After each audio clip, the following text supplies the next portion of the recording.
अस्सलाम वालेकुम प्यारे बच्चों, आज हम सीखेंगे कि मार्कर के साथ लफ्ज़ तशरीह कैसे लिखा जाएगा। तो मार्कर की जो डायरेक्शन है वो आप लोगों ने सीधी रखनी है, जैसे कि हमने अलिफ़ की तरह होल्ड की थी और यहाँ से अलिफ़ बनाया छोटा सा, और छोटा सा अलिफ़ बना लेने के बाद सीन के 2 दंदाने बनाने हैं। तीसरा दंदाना ये लहराओं में आएगा और यहाँ पे रे लिखा जाएगा। अब चौथा दंदाना तो यहाँ पे नहीं बनेगा, हमारे पास ते का दंदाना ये है। यहाँ पे नुक्ते के लिए मार्कर तिरछा होल्ड किया, कुछ यूँ। नुक्ते मज़ीद 3 लगाने हैं, तो ये थोड़े से यहाँ पे एक डब्बा सा बना के फिर इसी नीचे वाली मार्कर इस कोने पे रखी, ये तिरछा सा बनाया।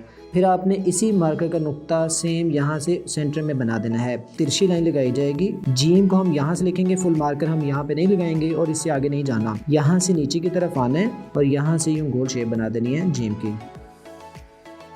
हमारे पास ये तशरीह लफ्ज़ लिखा जाएगा। इसी तरह की राइटिंग सीखने के लिए हमारा चैनल अभी इसी वक्त सब्सक्राइब करें।